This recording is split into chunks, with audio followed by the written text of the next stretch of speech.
come in and to stay in. Instead of coming in, then what? Shutting down. Guys, you understand? So there's a time and place for everything. You're supposed to get an acute inflammation when something shows up. And then you're supposed to do what? Stimulate fibroblasts to fix the tissue, and you walk away. Everything gets shut down. Guys, you understand that? It's control. And if they have to destroy part of the organ, then so be it. But they'll try their best not to. And then when they're all said and done, they'll try their best to repair it as such. Acute hepatitis. Anybody know what acute hepatitis is? Hep A infections. Usually from sources of food. It either kills you, or you just get severely sick, and then your liver gets all screwed up for like maybe 24 hours to 72 hours, and then you're normal again, and your liver is normal again. And it repairs itself, and it's all set and done. Hep B, Hep C? Hep C. Chronic inflammation of the liver can lead to liver cancer, guys. Chronic inflammation of the lung can lead to lung cancer. You see? It's not hard. This is not hard because you know a lot of this stuff. So the acute inflammatory response is a normal response. And after the acute response, you should get repair. That calls upon fibroblasts to repair. If this acute becomes subacute, then becomes chronic, it's not repairing. Now you got all these cells in here, they don't belong there, and they're sending all these signals out to get more cells involved. You follow? That's not good. That's cancer. That's it. That's the leading causes of cancer. These are the leading causes of cancer. Chronic inflammation is the leading cause of cancer. It is what it is. So we got to learn to reduce that chronic inflammation, remove the offending agents. Problem is, how do you get somebody to stop drinking alcohol or smoking cigarettes? It's tough. Key. Two largest combining factors that lead to cancers. Cigarettes and alcohol. And yet, what? 21. You can go ahead and buy both. It's socially acceptable. Be my guest. Not me. Not me. All right. So basophils, guys, they have granules.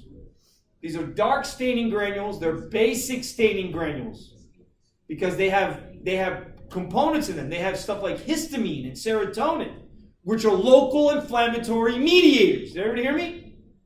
Serotonin, neurotransmitter, but it acts in different ways. It can potentiate nerve endings in acute and chronic inflammation. So this is where it hurts. What are the four main characteristics associated with inflammation? Four main characteristics. I never forget this. When the first time I ever met my. There you go. There you go.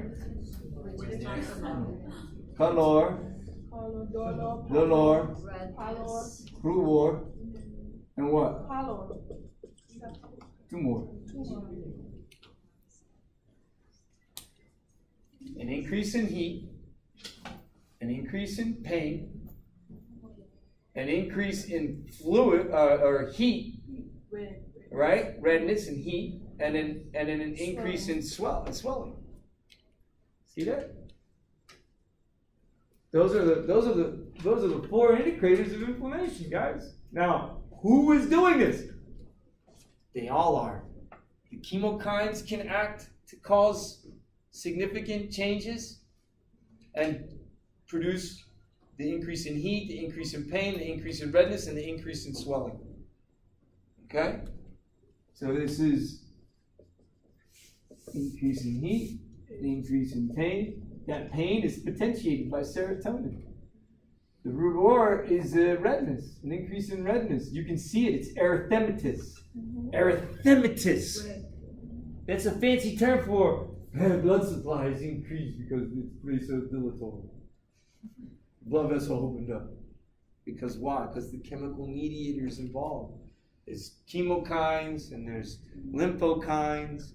There's interleukins and there's tumor necrosis factor interferons, depending on what you're getting exposed to, because I got to figure out, hey, was that a virus that showed up, or is it a bacteria, or is it fungus and protists? Because these guys, well, they're harder to treat. Why are they harder to treat? Why are protists, fungi, and worms? Worms. Why are they the hardest to treat? Because they're just like us. They're eukaryotic, not prokaryotic and something else. These are biology. These are our cousins, our long, distant relatives. And the chemicals that we use to treat these affect us, affect ourselves, because we're so much alike. It takes a year. You get a worm infection, take up to a year to treat with at least 3 different medications. Sometimes 8 months, you play treated aggressively, and there's one in particular that loves the lymph nodes. Comes through broken skin, through lymphatic vessels, and enters into the lymph node. Anybody know what it's called? It's called the filarial worm. And the filarial worm will enter into lymph nodes and occlude it. So then the lymph vessels with that 10% interstitial fluid will accumulate in the interstitial fluid, and that 10% will, and it'll cause edema that starts at the lower leg, works its way up, and as it goes into the lymph nodes, then you get all this swelling, and then it distorts you like the elephant man. They call it elephantiasis. It's real filariasis if you look it up. It's called the filarial worm. It's a nematode that goes through broken skin and sits into the lymph node. And this is why every kid in the world ought to have at least one pair of shoes. Go ahead, teacher. You understand? Because you get this stuff from walking through piles of poo-poo from different animals when the kids are walking to school or playing. And all they need is a pair of shoes, and you can avoid them getting this. Is that considered the same thing as the Caribbean disease? So yeah, it's the same. Doesn't matter what region of the world you're in. It's the same. I'm shocked. Like, it broke my heart to be in St. Kitts and see people living in the downtown Basseterre area, and you see this green slime just rolling along the sides of the town, down into the bay, and the kids are playing in it. In their underwear. I'm like, what? Yeah, that's not right. It's not right. Where was it? This is in St. Kitts. A beautiful little island with beautiful people, man. This is an amazing place. But you see this, and it opens your eyes to, I got an ear infection swimming on the other side of the island because of the current flow. You can see the particulate everywhere, man. I got a really bad ear infection because of that. It took me close to a year to get rid of it. To this day, I got scar tissue buildup. I get water buildup in there because of one ear infection. Shouldn't happen. That water should be treated before it gets thrown out into the bay, for the sake of the inhabitants that live on that island. Now, some people would say, well, they adapted. Huh? Sure enough, NPR this morning said, people asked me, my 2085 class, give me an example of how we're adapting. NPR this morning said 80,000 people were claimed just last year alone by what? By the flu. By the flu. 80,000 people in the United States died last year just because of the basic flu. But they were probably old too. Old or sick, immunodeficient, or young and still developing an immune system. But that was a bad flu. It was. And we get one every so often. And people ask me, how are we adapting? Guys, we adapt every time we take 10% of that interstitial fluid. Everybody understand me? But that's not all the lymphatic system does. Separately, guys, the lymphatic system, separately of acting as this caravan, this highway by which to get these immune cells in and out to blood vessels. Because you heard me, right? These guys, where are these guys? These guys are in bone marrow. You're not going to find these guys in lymph nodes. They're in bone marrow. Neutrophils are in the plasma of blood, peripheral. This is the largest number. You'll find this cells in the largest number normally. If these are elevated, it's parasitic infections. It's this. Got to be fungi, protists, or worms you're infected by, because the eosinophils are responsible for parasitic infections. If you have an increase in basophils alone, well, that's an indicator of allergies. allergic responses and allergies. You can get all of them increased in allergic responses and infections as well, depending on how severe they are. Mast cells, guys, are special. They're like basophils, but they specifically have large amounts of granules that are filled with histamine, and they have a special situation. So here I'm going to draw you a mast cell. There's my mast cell. Well, the mast cell on its base, on its cell membrane, has this receptor, and that receptor is called the FC receptor. Well, that FC receptor stands for constant fragment receptor. Constant fragment receptor. What is that? Oh, ready? All antibodies have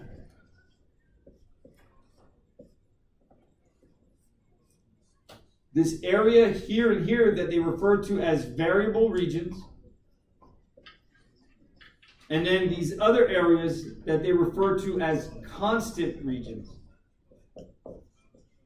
And the constant region of an antibody binds to the FC receptor. So now you get this mast cell that has this little cute little Y protein connected to it. Everybody see that? Now what happens? There's a story with this. Because when you have another FC receptor with another antibody, and they recognize different epitopes of star circle. This is an antigen, and those are its epitopes. So an antigen is a piece of protein that has certain sequences within that protein that the immune system would recognize, either the cells or the antibodies that B cells make. Got me? And they're specifically driven. So it winds up being that if this mast cell has antibodies that can recognize the epitopes on antigens, and they get cross-linked. See how I have two of them? When they get cross-linked, then these receptors, they intercommunicate with each other. And they send a signal inward that would allow calcium to flow in, and then would allow histamine to be released. And histamine acts as a local vasodilator, and I'm going to write on here, ready? Right next to it.